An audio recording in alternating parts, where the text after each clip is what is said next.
Ngibingelele kakhulu kuwena mfowethu ngibonge ngethuba futhi lokuba nani. Siyathokoza kuyintokozo ukuthi sibe nawo osithathe usibethe ngoba nila imuphi lo mkhankaso eniwuphumule nenzani.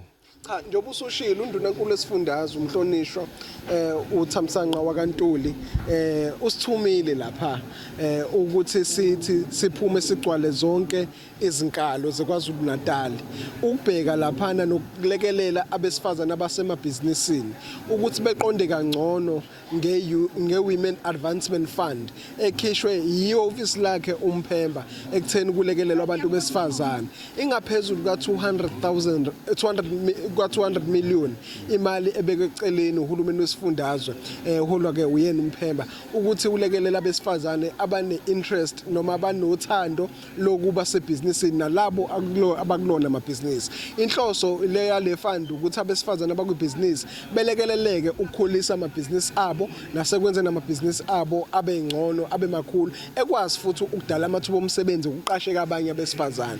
Sihambele ezonke ke izifunda kubagqugquzela nokulekelela ekutheni iform ligcwaliswa kanjani lokhu izicelo zifakwa kanjani kanti nabo bathola ithuba lokubuza imibuzo la bedinga khona ukucaciseleka ngoba sibonile ukuthi kwesinye isikhathi izicelo zongena kancane hayi ngoba abantu bengafuni ukulekelelwa kodwa ingenxa ukuthi ulwazi abanikwanga lona. Sibonga kakhulu ke njoba silapha ezulu district namhlanje ngaphansi komasipala waseLundi. Umasipala nawo udlala ingxenye enkulu njengoba nje ukhiphe izisebenzi zawo wonke zaka LED ukuthi zizolekelelana nehhovisi likaNdunankulu ukulekelela umphakathi khona no deputy mayor namakhansela onke akhombisa ngokusobala ukuthi bakubeka phambili ukuthuthuka kwabantu besifazane nokuyiswa phambili kwabantu besifazane. Lelo ke nje ivangeli elishunyelwa uhulumeni wesifundazwe ekuthena kuthuthukiswa abantu besifazane kanti ke omunye uzosho ukuthi why women uzokhumbula ukuthi beyikhona ne-Youth Empowerment Fund nawe bekubekwe eceleni 100 million ukusiza abantu abasha ngoba i-youth nabantu besifazane yibona okubonakalayo ukuthi they are previously disadvantaged noma basesimeni la khona bebengawathola amathuba bengafinyeleli kuwona. Ingakho ke sithe abafinyeleleka amathuba ngoba kuthiwa unika umuntu wesifazane isinkwa usukuwondla umndeni wonke noma isizwe sonke. Ngifisa ukubheka la uhulumeni uyabaxhasa abalegcineni uyabona sekunezakhiwo seyifadalele seyifile abanye mhlawumbe beyigobo sebexabene ungangena leyo mali sekuhlase lo mali abasakwazi ukuqhubeka nokuthi beye phambili izomisa kanjani into kanjalo kubalula into kanjalo. I-training akukho kudlula ukuqeqesha ukuthi besizwakala ngokuthi beqeqeshwe ngokuthi imali iphathwa kanjani.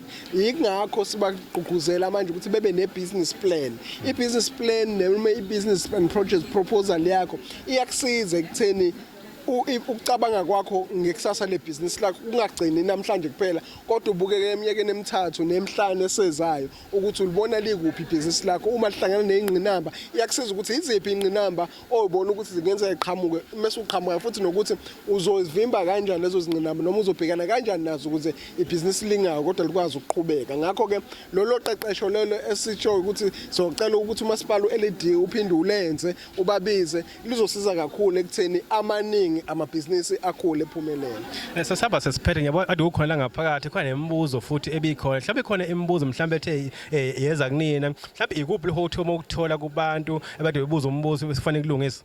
No kakhulukazi abantu bebefuna ukucaciseleka nje ngokuthi emkhakha ethize ingakwazi yini ukuthi ilithole uxhaso nayo njengaleyo catering njalo njalo. Abanye bebuza ukuthi uma we-cooperative ungakwazi yini ukuthi usifake isicelo sakho okuyimpendulo ukuthi yebo ungakwazi noma ni-cooperative noma niyibhizinisi eliyimele inqubo nje uma i-majority noma iningi kulabo abangama-shareholders ebhizinisi kungabantu besifazane ngoba sidinga u-80% kuba abantu besifazane.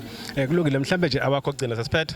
Sibonga kakhulu siyaqosa abantu ukuthi belisebenzise leli thuba bengaliyekeli kuthi uzoyithola kanjani mhleze ekhoneni abantu abasondele beyafuna amathuba bewabambisise futhi meqhamuka ngoba siyazi ukuthi isizwe sethu siphile esikhathini la khona umnotho ungenzi kahle ngakho ukukhula kwamabhizinisi khona okuyisisombululo enkingeni nesibhekene nesizwe nje. Sithokoza kakhulu nakwena mlele ngapha sekhaya naloku ithuba lifikele wena okwakho nje ukuthi uvuke uyithathe sebeshilo lizoyithola kanjani uhlele khona vele obala ke uhulumeni usetheke nazo izandla kuyinikele wena siyathokoza kakhulu.